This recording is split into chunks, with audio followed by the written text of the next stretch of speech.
Welcome to Inside Benedict Football with Coach Ron Dickerson Jr. What's up, Coach? How you doing? Ah, man, I'm good. And I know who dropped another one. Before we get to that, let me just say I want to say thank you to Founders Federal Credit Union for being the primary sponsor of this show, as well as Columbia Metropolitan Airport, Lexington Medical Center, and South Carolina Education Lottery. All those folks make this possible for us to break down games each and every week. So we say thank you. Thank you very much. Absolutely. Appreciate that. You had a long road to get to Kentucky to play Kentucky State, those thoroughbreds. Then you had a long road back.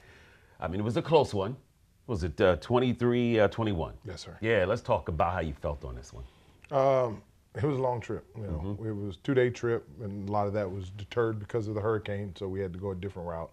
And it was just, again, the consistency of that, which is really good because, again, we try to look at all the distractions and the negativity as a process to learn and to make these young men, which they are before they become football players, better. And so, going through the trials and tribulations, that's what's making them better, and I see the progress. Mm-hmm. You talk about the progress, too. You're using a lot of freshman players who, in turn, down the road, going to be able to turn things for Benedict to the way that you're trying to get this team to go. Oh, and that's so true. And, they will turn it, because they're here. Yesterday, we went out Sunday, had a great practice. I mean, it was probably one of the best practices we had. A lot of energy and everything else. And, a lot of it comes back to you got to look at yourself in the mirror. You can sit there and there's a lot of naysayers out there. And that's what's the problem with the world and where we are today is that people don't want to step up and take responsibility.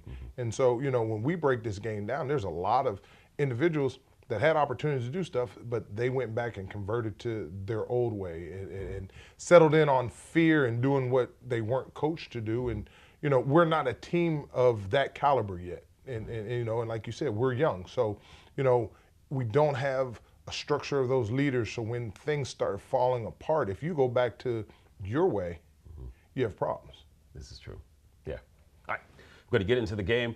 First quarter, well, basically, you guys win the toss, but you defer to the second half. So yes. Kentucky gets the ball. They take it 75 yards, 10 plays, and they manage to continue on the drive and get into the end zone. And they even go for a 2-point conversion at the beginning of the game. Is that common for folks to do? No, I think they were just trying to get a momentum thing and try to get the extra point because then that would have put them up. But, that's the feast and famine of that 2-point. It's also like going on fourth down. If you get it, yeah, you're a great coach. If you don't, everybody questions, why'd you do it and stuff like that. And so, again, you're the coach. You make the decision. They made it. We had to stop it, and it worked in our favor at that point in time. Benedict gets the ball, and on second down, Simmons throws an interception. Ball goes over to KSU, and again, they get down the field in position to score once again. Yeah, and that's what I talked about earlier about, the self-imposed self-destructions. Trey has an opportunity to make a throw. He kind of holds on to the ball instead of hitting the receiver a little earlier. Supposed to throw the ball to the outside, throws the ball inside. Defensive back makes a good play, on that situation, which is a costly turnover. They're up on the turnover margin. And then when we come back, we help them again. Self-imposed destruction. We get a pass interference that we shouldn't have got. And in that drive, that's a momentum buster. We don't get the first down. We don't get to move the ball. Now, all of a sudden, we get a big, huge on a stop, which should have been a third down. We get a pass interference. They get the momentum, and then they go down there and score. And so that's kind of how we, the whole game went, and we've been going these last couple of weeks. And, again, that goes to the immaturity of it, and we as coaches got to continue just to do the little things, keep the little things going. Scores 13-zip on the ensuing kickoff. Benedict puts together a pretty good drive down the field. Yes, and that's building the character and the integrity of the team is that we're down 13 and we got to put the drive together, and we do a good job. Trey threw the interception early, comes back, makes a great throw down the sidelines to Darrell Lloyd, and then comes back, and we have our backs kind of against the wall on a 3rd and 8, and he makes a good pass to Malachi Jones, which moves the ball, puts us down in scoring situation. We run the ball. We do a couple of different things, and we're on the goal line. Tried to run a quarterback sneak, didn't get it in. Probably because Trey's not as big as most of the quarterbacks, when you talk about doing a quarterback sneak. But then we put the big back in there, and again, freshman running back Moats comes off the edge and walks in the end zone. Score is now 13-7. Benedict's marching back, but the Thoroughbreds, they get the ball, and they go 75 yards down the field. And then there's also a personal foul penalty, and that tacks on to the yardage. And now they're on the 16-yard line. These guys are threatening at the door once again. Yeah, self-imposed penalties and guys, doing their own thing. I mean, we gave up a couple busted coverages, gives up a big run. And that's kind of where we are, is that we got to continue to not break, but we cannot give up big plays, and that's what we do. And then, a young man has a decision to pull up, and he's on the sidelines, and he takes a shot with the guy running out of bounds, and we get an unsportsmanlike penalty, which, again, those things where we are as a team, they hurt us. And that's where we get behind the eight ball, is not doing what you're coached to do. And, because of that, there's going to be young men that, aren't going to play this week because, I have to instill discipline. If they want to do their own thing, then, we're going to make sure that they understand that you have to do it the right way. But we put them in a great situation to have an opportunity to score, and our backs are against the wall, and that's really hard. Yeah, QB rushes in, gets that running touchdown, now scores 27. But like you say, you don't want them, bend but don't break. Right. That's your defense. Yes. 20-7 to score. KSU is up, but Benedict's not giving up. I mean, they continue to do what they need to do. They go 8 plays, 80-yard drive on this one. Yes, and again, as we're saying, we're building and we're trying to do things the right way. And so, we're down. We can sit there and put our heads between our legs and everything else, but we just chip away at it, we chip away at it, we chip away at it, and we give ourselves an opportunity, have an opportunity to send Zach Gibson down the middle of the field. Trey steps up in the pocket, great protection by the offensive line, hits Zach, big 6'5" receiver transfer. Wish Zach would have fell in the end zone, because that's what I always joke about wide receivers. If you get it anywhere inside the 5, we're probably going to run it in, and Zach falls at the 1. And then again, long trip, tired, trying to get ready for the next game. This was the one that Damian Moats runs it in. The previous one that I had mentioned was Damian Moats was we ran a quarterback naked, and Trey ran the first touchdown in. So the first score was Trey. But this one, we get down there, and we do try to go quarterback sneak on this one. So I was a series off on that before. But the good thing, both of them were touchdowns in our favor. So I'll take them any way we can. All right, 2014, there's only 3:25 left in the first half. KSU has the ball now, but Benedict has got him backed up here. But they're able to move this ball down the field methodically, let's say. But your defense is holding them. Yeah, I don't talk a lot about the referees, but there was a crucial down on that third down where the guy scrambles, he gets it. Something happened on their sidelines where also there was a 15-yard penalty on the coaching staff. They gave them the first down. When we look at film and watching it in the game, I don't know if there was a first down, but because of whatever was going on the sidelines, I think there was a miscommunication. It did not matter because they still got the first down because they granted them the first down, but it was a 15-yard penalty. But we can't give that up when we got them backed up on 3rd and 10. We got to make the tackle. Safety, he has made this. He has made this in games. He's made this in practice. He just takes the wrong angle, and because of that, that's what gives up the first down on that. And again, ask the young man, what, coach, I thought I could get the big hit. We didn't want you to get the big hit. We just wanted you to make the tackle, doing your own thing. And that's something that, we got to continue to work on. As they get down the field, again, we got a freshman playing. He makes the wrong, eyes go the wrong way as a linebacker. They bring the tight end right behind him where we had worked on it all week. He had seen the play. He was the one that did it, but his eyes got lost. And again, that's from repetition and playing and everything else. And they make a big play, which gets them in the field goal. I called timeout, thought I was going to ice the kicker at that point in time. But he goes on and he makes the field goal going in for halftime. 23-14, that's how this first half ends. And let's talk about your thoughts on the first half play of both your offense and defense, even special teams. The thing that really, I was upset because we did everything to give them 23 points. We had pass interference calls. We had a personal foul. We threw an interception that we shouldn't have thrown. We had a big play called back because of a holding penalty. I mean, just, again, stupid mistakes of individuals being selfish and not doing what they were coached to do. And so, I had to get the coaches and reel them back in, and it was big and crucial for us to come back out in the third quarter and at least show, again, that we're going in the right direction. But a lot of these, again, are from lack of playing, mistakes. Late in the season, we still got to continue to coach, and that's what we're doing, coaching. When you're competing for every point, you need teammates you can trust.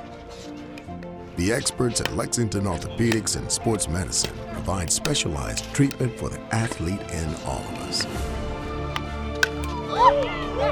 Backed by the #1 rated hospital in the Midlands. Life's a sport. Keep playing.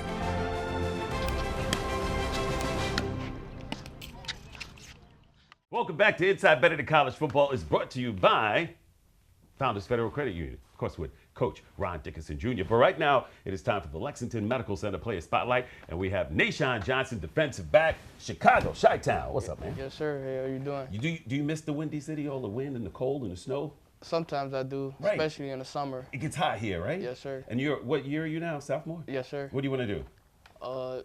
If football don't work out, criminal justice, become in the Secret Service or FBI agent. Outstanding. So you got plan A and plan B. Yes, sir. You want to play on Sundays for the Dallas Cowboys? I knew it. Now, Chicago Bears. Oh, you want to play for the Bears? Yes, sir. Dude, I got to tell you, you know who one of my favorite players from the Bears? Devin Hester. No, Walter Payton. I want to pay no. Come on, sweetness. I had the opportunity to meet him. Came down here to Columbia, South Carolina. This is when he had just retired. And he's doing something with Healthy something or whatever. I can't remember what it was. Came into the Big DM studio, sang for me the whole 9 yards. He's a clown, though. I got to tell you that for sure. He was a clown. Got to remember this guy. One of the greatest of all time. Hester's good, though. But, you law enforcement. See, that's what you want to do. You want to do that next. You want to be able to do that. Hi, Nashawn Johnson here. Let me see your license. This guy he probably thinks I'm just so. Let's get to this. Let's get to football. So football has been your goal, your dream? Yes, sir. Did you play high school football, too? Yes, sir. What position? I played quarterback and safety. Did you really? Yes, sir. What switched you over to defensive back? Quarterback been my first position since I started playing football. Okay. But like my third year of youth football, that's when I found the love of defensive back. I love catching picks. Okay. I love defense. God, you like hitting people. Yes, sir. See, from Chicago. So let's talk. When you talk about quarterback, you got to be able to zip that ball in the whole 9 yards. You still got that? I believe I do. Okay. How have things been for you here at Benedict College? Everything's been great. It's been everything the coaches told me it will be. Have a chance to play in one of the best conferences, Right. play against good players, play with good players. So Yeah. it's living up to every expectation. What do you do to prepare for a game, like mentally and physically? I watch film. Beginning of the week, I watch a lot of film, see their basics, see what they do a lot, the most common thing. Then I go practice, see how I feel, see what technique we go use, get the play calls we go use, and try to visualize myself making plays. Do your coaches are teaching you how to read the offenses when you're out there, what's going to come up and so forth? Yes, sir. We'll have film study or whatever, and our coach will make a little slideshow for us for we could study, study our defense, what we got to do to be successful on game day. Do the guys that you play against, do they talk trash to you out there? And when they do, does that motivate you? It's football. It's competitive. Everybody talks trash. I mean, Do you I'm talk used trash to to them too? You ain't catching nothing today. I'll talk smack. Yes, I do. That's a good thing. You guys got a game coming up against Allen University, of course, across the street rivals, whatnot. Tell me, with this game here, how important is that to you? I'm new here. I'm a transfer, but I mean, on our canvas, just say battle of the schools, so it's a big deal to them, and I can't wait to play in it. Now, it's a bigger deal for you. Yes, 'Cause sir. you're wearing that purple. Uh-huh. That's what we do. In your downtime, what do you do to relax yourself after a game or even after classes and things of that nature? If it's not football, I'm either playing a game or listen to some music to keep me at ease, keep me at bay. All right. So here it is on Saturday, 7 o'clock, Allen University over at, what's that school called? Westwood High School. That's where the game is going to be played at over there. And you guys I know you're going to be bouncing back, ready to bring everything you got for this game. Yes, sir. My man, that's what's up. Appreciate you. Nashawn Johnson, defensive back, sophomore, Benedict College. He's going to be playing on Sundays for the Dallas Cowboys. Isn't that what you said, right? Chicago Bears. Dang it. One of these days, I'm going to get somebody to say it. This is Inside Benedict Football with Coach Ron Dickerson Jr. Back with more right after this. Life moves fast, and while you're raising future MVPs, it's good to know you've got a teammate with Founders, a partner you can trust to always have your back. with products and services that give you the freedom to focus on the more important things. While you're sharing those moments, remember, we're here for one single reason, to help grow your financial success. So when the game is done, you can relax. Because at Founders, our most valuable player is you. Welcome back to Inside Benedict Football with Coach Ron Dickerson Jr. It's being brought to you by Founders Federal Credit Union, as well as Lexington Medical Center, South Carolina Education Lottery, and Columbia Metropolitan Airport. We say thank you to you fine folks for sponsoring the show, and we also say thank you for watching as we give you the, the highlights of what took place in this game. Benedict taking on Kentucky State and having to take that long trip. 23-14 was where we were at the half. Coming back into the third quarter, you guys deferred to receive this ball. Correct. And you're marching down the field. But, of course, what happens here is that there's a couple of punts back and forth going on. But you guys finally get a break. True. And again, that's it. As you're taking a team and you're trying to mold them, there's certain things that you got to do. You got to win coming out in the first quarter. You got to cut down on penalties. You got to cut down on turnovers. But you also got to start winning the third quarter. And in the beginning of this season, we were getting blown out in the third quarter. We were coming out, and it was just a complete. And so now we're really focusing on winning the third quarter. And our defense did a great job of, rebounding and holding them from getting a lot of positive yards. And then offensively, Trey made some good decisions, but also Trey's got to continue to learn that, instead of taking sacks, we get into a situation where it's 2nd and 15, 2nd and 20 because Trey needs to throw the ball away. And that hinders us, in that, especially having such a young offense. But we put ourselves in a good situation. Finally, we get everybody settled down. We move the ball. We hand the ball off to Izzy Rose. He has a great couple of runs. Trey has a great couple of runs, a couple of lights, little dink passes. And then we put ourselves in the red zone to have an opportunity to score. I think it was on 3rd down. We had been running the ball. The safety runs the alley. Trey makes a great read and throws it to Shataris Williams for a touchdown. 23-21. Got to feel good about them coming out into the third quarter and going down the field and getting the score. Kentucky gets the ball now, and they march down the field. They get all the way down and facing a 4th and 1 at the 29-yard line. But you guys come up big. Yeah, our defensive line has been playing really good, and we've been rotating. And one of our graduate students, Marcellus Livingston, comes through on the 4th down and makes a great stop and turns the ball over for us to have an opportunity to now put the offense on the field and give us a chance to win. So now we're going to move this action into the fourth quarter, and this is what happens here. The Tigers are on the move down the field. Trey Simmons, matter of fact, he picks up a couple of pair of nice runs, 17-yard gain, 12-yard gain. So the ball is being moved down the field. Incomplete pass on 3rd, but the Tigers decide to go for it on 4th and 2 from the KSU 28-yard line. Well, at that point in time, actually it wasn't a go for it. It was, we were going on to kick a field goal, and they gave us a look that we thought we could run a fake off of. And so we had been practicing the look and everything else. And through our special teams coordinator and myself, the call came in a little different, but Zay still knew that he was supposed to pitch the ball out there if it was open.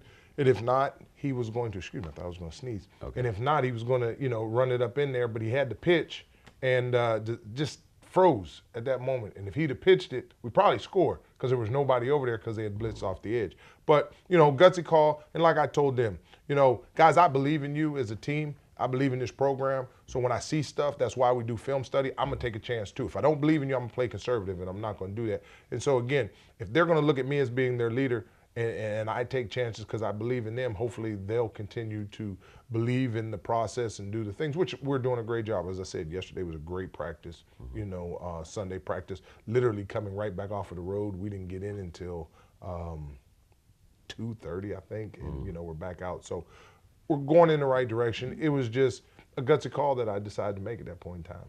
Still holding 23-21 in this game. And so Benedict takes over, 5 minutes left over in this game here, and he started off with a 25-yard pass. Trey Simmons doing pretty good again. He gets it to Troy Hillman. Benedict gets to the KSU 37-yard line, but Trey Simmons misses a pass to Troy Hillman on that 4th down. Yeah, I'm going to blame both of them.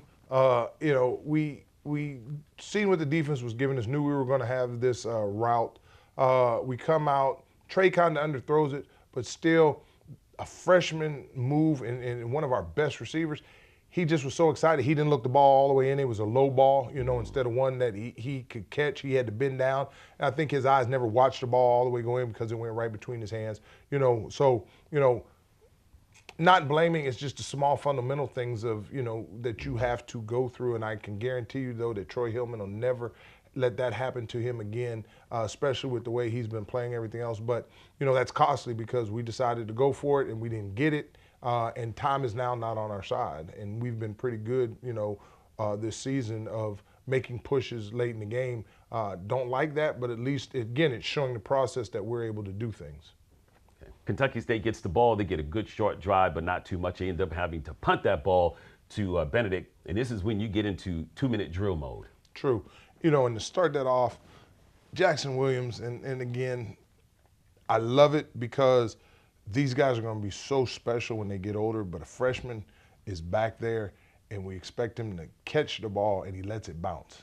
And so we lose yards. And then, which was probably about 10 yards in there. You understand? So those 10 hidden yards would have helped us in our 2-minute mode, which also would have put us in field goal range as the drive goes on when you see how, this ends. But again, those are just mistakes that lack of experience. And you can go over them all you want, but until it happens and, into that, and this generation doesn't watch TV as much anymore unless it's on TikTok or Twitter, and so sets us up for the 2-minute drive.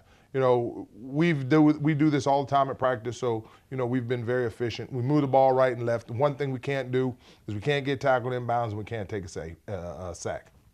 And so we're moving the ball. Everything's going well. We're dinking the ball here, dinking the ball there, and have an opportunity to make a big play. Trey gets a sack. We have to hurry up in that situation.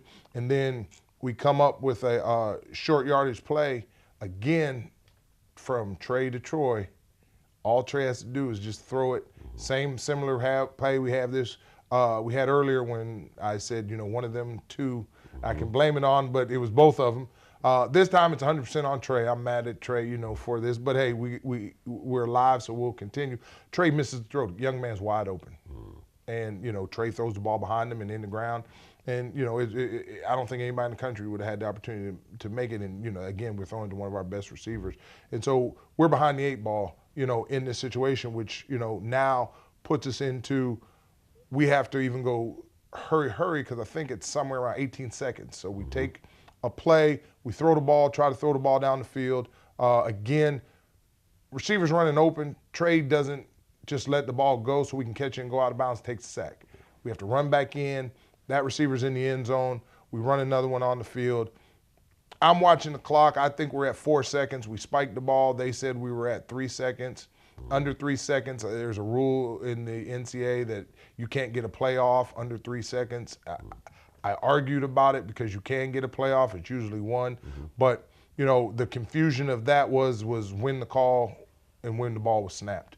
And so that's kind of how the game ended with there still being time on the clock, but they had said because we were under you can't kill the ball with a least amount of time on the clock, the game was ended. And so, I didn't have instant replay. I couldn't see where the clock was and everything else. I told them I know exactly because I was watching it go down, but it was the officials against me, and I had to respect their call, and that's kind of how the game ended. And that also gave me a bittersweet taste in my mouth because, we had an opportunity. If we would have just got 5 more yards, we could have kicked the field goal in that situation, and that's kind of where we were, when we come out on the losing end. Were you able to go back and look at film and see whether or not that time was there? The film that we were able to watch, we couldn't see the clock. Okay. So again, going off of eye management, asking the staff and everything else, I thought we were right there at that grace period, but, as they joke, and again, no disrespect to anybody because I appreciate the officials, but if we put the ball in their hands to make the call, we're in bad shape, and we got to do what we need to do. And, was that a mismanagement on my part? I was probably playing it close, but again, we had tried to throw the ball downfield. We took a sack. We shouldn't have taken the sack at that point in time. I had to make, an executive decision, and it just put us in a bad situation with time running off, on that. So, again, just individuals trying to make plays but do their own thing cost us. And as you look, they didn't move the ball the second half. They got us early, but we can't take sacks. We can't get stupid pass interference penalties. I mean, if we're going to play man, we got to play man, and we got to, look for the ball. We can't get unsportsmanlike penalties. Those are all fundamental things that, come with football. They're also, I love them because the guys are trying to play. They're trying to be successful. But the problem is, it's a feast or famine. If we were giving up 50 points because they weren't doing it, then I'd really be upset. But these young men are just trying to win and help this program. And we're just young and experienced, and we're going to keep fighting, and we're going to keep doing what we need to do, because the big thing is I see progress. I see, they see progress. We just got to do the little things and be consistent. Your trip begins now. Your trip is your story, and all the best stories begin right here at the Columbia Metropolitan Airport. Whether you travel for business or pleasure, we designed CAE to maximize your comfort. Maybe your trip is one of discovery, reunion, or time to close the deal. Wherever your trip ends, it all begins right here, the Columbia Metropolitan Airport. Fly with ease. Welcome back to Inside Benedict College Football with Coach Ron Dickerson Jr. And what we like to do at times is not only give you insight on the players, but also on the assistant coaches as well. And this tells you who they are and where they come from and the whole 9 yards. It's a big drive. So this is being brought to you by the Columbia Metropolitan Airport, and we have Gerard Sanders, who's the defensive back coach, and also you recruit too, right? Yes, sir. Dude, I still have eligibility. We're going to have to sign you up then. You fast? Okay. I ran a 4.440. Was that fast enough for you? Yeah. Right, good. You can still run it. Man, please. Let me tell you something. There was a play, I forget the Sanders guy, Colorado or whatever. He got shook down. Did you see that? Yeah. He got shook him. He went down to his. Man, that's me. I'm doing the shaking. We're going to have to put you in some pads then today. I can hit. I might rip my jacket. I ain't going to do no muscles. Where you from, sir? I'm originally from Flumpton, Alabama. It's a small town like outside of Mobile, Alabama. Wow. And then I kind of bounced around. I've been in like 3 different high schools. So. Really? Yeah. What happened? You got kicked out? Nah. My mom, she's in the military, so Okay, I got to. I was in the military, and I ended up at Fort McClellan, Alabama. Okay, Yep. that's what's up. I'm familiar with that. Yeah, so I ended up getting to move with her when I was in 9th grade. Yeah. So my grandma kind of raised me.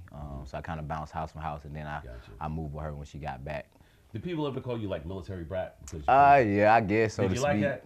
I don't really care because, I feel like it made me who I am. I think that's another reason why I'm good at recruiting, so to speak, just because I can blend in with different crowds. Just being in 3 different high schools, I always had to make new friends. So, yeah. But So you have that gift of gab, be able to talk. yeah, most Especially definitely. if you're a recruiter. Most definitely, you know? most definitely. Here it definitely is. do I'm a it. 4-star player, and I want to play football, and I got all these teams coming at me. What would you say to me? 4.40, remember? I was running back. I was fast. Yeah. Yeah. I think the And I biggest shake and bake them. I think the biggest thing is just me being myself. Like, I'm gonna be myself around you. I'm gonna let you know that I'm gonna allow you to be yourself. And at the end of the day, it's more so about you, moving on in life, so to speak. Like, I don't really talk to them much about football. I want to get to know who you are. as a Yeah. person. And then I want you to know who I am, because at the end of the day, like, you have to be around our staff. You have to be comfortable with who we are. So. I think that's the biggest thing, is just making sure they know, like, hey, you're still a human. It's not so much about football. Right. Obviously, I'm talking to you because I feel like you're good at football. Right. And then from there, we got to make sure our personalities mesh in order for you to be successful, because that's the only way you're going to be able to Get into the heads. Yeah, And whatnot. you're going to be successful if you feel comfortable. Did you play ball? Yes, sir. Who'd you play for? I went to junior college, so I played at Hutchinson Community College, actually against Nashawn's team. Really? Yeah, so he went junior college too, so I joke with him a lot about that, But I went Kansas, to junior college in Kansas, and actually after that I went to Texas A&M Kingsville in Texas. Outstanding. What was your position? What did you play? I played defensive back too. Oh, so that's how you know all of this stuff. Yes, sir. And whatnot. So tell me, like, when you're on this field, or no, let's say you got the youngsters that you're teaching, right? These kids that are coming to Benedict College. What are some of the things that you tell them, the tricks to the trade of being a really good defensive back? I think the biggest thing is I harp on is eyes. Like, because a lot of times when you watching football and you see like a big play happen in the secondary, it's usually because their eyes are bad. So we always make sure they know, like, you have to keep your eyes on your man. Right. Like, if you keep your eyes on your man, you'll be fine. Yeah. The next thing is feet. Your eyes gonna help your feet be in the right place. So it's always start with their eyes and then their feet. So those are the 2 big things that we look for when we're recruiting defensive backs. And when we have them here, we continue to harp on those things and make sure they have good eyes. You know, the thing is too, when I was running back, we never would put our eyes where we were going to go because you guys would be able to see that, or even lean in that direction because you see where we're going to go. So things like you said, those things are so important, especially when you want to make sure you get to that ball to get that individual down. So tell me about the defensive backs with Benedict. How do you feel about all these guys? Man, I'm excited about this group. I love the guys. I feel like we have a very close group. I think that's like half of the battle, you know, because they have to be able to communicate. It's 4 of them out there at a time, and they all have to make sure they're all running the same play. And I think that's the biggest key. I think we have a lot of athleticism. We're young, so we make a lot of, like, talk about those eyes, you know what I mean? So we're trying to train their eyes, but as far as athleticism, man, this group I'm extremely excited about this group, man, for sure. I think the future is bright. And you mentioned it. The key word is that it's a young team that you're working with right now. And I have a feeling down this road, they're going to be unstoppable. Yes, sir. Especially with coaches like you. Yes, sir. You already know. Gerard Sanders here, defensive back for BC, one of the coaches and also recruiter. You good? Send up somebody. Do you like get the tapes and stuff? You like people send you stuff so you can see? Yeah, for sure. You know, for sure. Right, do that. Tell them how to hit you up. Well, you can find me on Twitter. You can find my Twitter on the website if you just go through the coaches. But it's Coach J Sand 21K. So they can find me on Twitter. Any position, because you recruit any position. We look for speed and we look for size. So all right, good. He has a big check. You'll put it in the pocket. I'm joking. Wow. I'm joking. That's NIL stuff. Let them people have that. Just straight up on what he does. No doubt about it. Yes, sir. Again, Coach. Thank you. My man. Hey, listen, this is Inside Benedict College Football, brought to you by Founders Federal Credit. Every lottery ticket purchase keeps education in our state moving forward. Like in 2005, when lottery proceeds helped purchase new school buses that kept South Carolina students on the road to success. Because arriving safely to school every day is the first important step on their journeys to the careers and lives they've always dreamed of. When you play the lottery, you're helping fund the futures of students all over our state, which is why education is our middle name. Welcome back to Inside Benedict College Football with Coach Dickerson Jr., brought to you by Founders Federal Credit Union. We also want to say thank you to South Carolina Education Lottery, Columbia Metropolitan Airport, Lexington Medical Center. All you fine folks, we say thank you so much. Support those who support Benedict College Football, right? Yes. Got to do that. Appreciate you. They're able to let us bring this show to you so that you get the inside of what's going on. Not only that, even if you attend games, you also get the backstory and what's going on, what coaches thinking, what the players are thinking. You know what I mean? It's a great thing to be able to bring this show to you so that we can break it down. And speaking about breaking it down, we got a big game coming up this weekend, 7 o'clock start. Very big. At Charlie W. Johnson Stadium, taking on the Yellow Jackets of Allen University. They are 0-4. But you still can't sleep on a team that could bring in 450 yards of total offense. 217 of that was rushing. This was against Fort Valley. Yes, which is a very good team. You know, and you know, a lot of times you laugh and you talk about, oh yeah, it's cross-state rivalry or it's cross-town rivalry. We're talking about across the street. They were about to say that. They're right next door. We're talking about literally across the street. I mean, you know, so this is big. Those young men see each other every day. You know, if they're going to eat, they probably go in the same restaurant or something right there. So, you know, this game's going to be personal because it'll give bragging rights to, you know, Harding Street and, you know, also to everybody in there. But, again, the greatest thing is the next game. And we got to learn and continue to grow from our mistakes. And again, I'll keep harping on it. Yesterday, Sunday, we had a great energetic practice because these guys know that, you know, we are going in the right direction. But, you know, Allen has done some really good things, as you said. Records don't, I mean, again, you watch college football, it doesn't matter about records. On Saturday, anybody can win and anybody can lose. And it's just, you know, where the mindset is of the coaching staff and those young men. And, you know, Allen is very talented. You know, offensively, they like to run the ball. They got a running quarterback. You know, so we're really going to have to be sound and fundamental in what we do. You know, because if he doesn't have his throw, he's going to take off and run. You know, they got some big offensive linemen out there, and they got some good skill positions. Defensively, they do a little bit of everything. I mean, they'll line up in a bear, they'll move the front, they'll play man, they'll play zone. You know, they will give you an odd front, give you an even front. And again, they have their defensive line is very active. You know, and so a lot of respect for that coaching staff over there and what these young men are doing. You know, because they're playing really hard. And that's what you love, again, is, you know, it's bigger than just what happens on Saturday. But this coming Saturday at 7 o'clock, it's going to be probably the biggest game in the state of South Carolina. Like you say, 7 p.m. start. It's going to be over at Westwood High School, all right? It's a home game for Allen University.